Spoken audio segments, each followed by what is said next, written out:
ডুমডুমত নিশা মহিলাক ঘৰতে আক্ৰমণ কৰিছে দুৰ্বৃত্তই। বৰডুবি ৩ নম্বৰ দলং লাইনৰ বন্দনা নায়কক মাৰপিট কৰে। ৩২ বছৰীয়া মহিলাগৰাকীক সন্ধিয়া ৭:১৫ আক্ৰমণ কৰে দুৰ্বৃত্তই। আক্ৰমণ কৰে সুৰাগ বৰাইক, ৰমেন তাঁতী আৰু বিশেষ পাটৰ লগতে দুলাল তাঁতী, অনিল চেমৰমৰ বিৰুদ্ধে অভিযোগ আছে। আক্ৰমণৰ অভিযোগ উত্থাপন হৈছে এইসকলৰ বিৰুদ্ধে ঘৰত সোমাই অতি জঘন্যভাৱে মাৰপিট কৰাৰ অভিযোগ।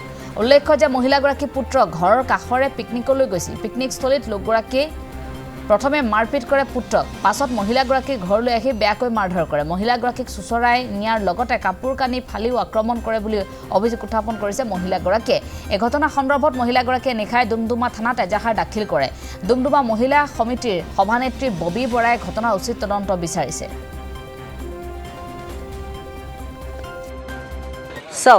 ইমান ভয়ংকৰ ঘটনা যে সন্ধিয়া ৭:১৫ এই মহিলাগৰাকী তেওঁ ডুমডুমাৰ বৰডুবিৰ ৩ নম্বৰ দলং লাইনৰ তেওঁ প্ৰায় ৩২ বছৰ তেওঁ বয়স হ'ব, বন্দনা নায়ক। তেওঁ ঘৰৰ ভিতৰত সোমাই কেইজনমান ব্যক্তিয়ে এনেকুৱা নিৰ্দয়ভাৱে নিৰ্মমভাৱে মাৰপিট কৰিছে।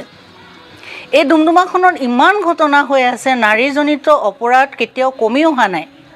যিবোৰ ঘটনা হৈ আছে, যিবোৰ ভয় লগা, মানুহক ঘৰৰ ভিতৰত যদি সোমাই লৈ এনেকৈ মাৰপিট কৰে এগৰাকী মহিলাক, কেনেকৈ হ'ব? আৰু তেওঁলোক হৈছে যিকেইজন ব্যক্তিৰ নাম আহিছে, তেওঁ যিকেইজন ব্যক্তিৰ নাম কৈছে তেওঁলোকৰ নামবোৰ মই কৈ গৈছোঁ: সুৰাগ বৰাইক, ৰমেন তাঁতী, বিশেষ পাটৰ, দুলাল তাঁতী, অনিল চেমৰম, এই ব্যক্তিকেইজন।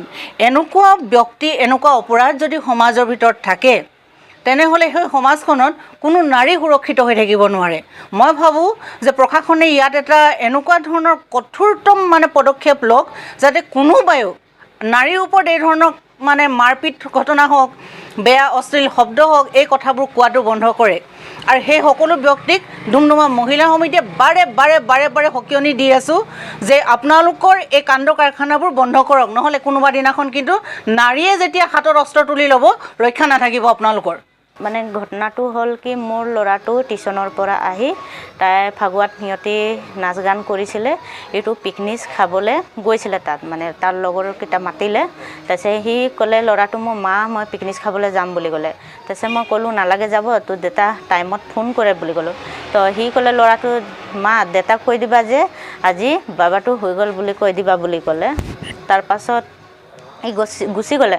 তাৰপাছত মই হ'লেও মই পিছে ওলাই গেটৰ পৰা চালোঁ ল'ৰাটো কি কৰি আছে বোলে। তো ল'ৰাটোক মাতিলোঁ, তো সি নাচি আছে আৰু মোক ক'লে যে 5 মিনিট ৰম।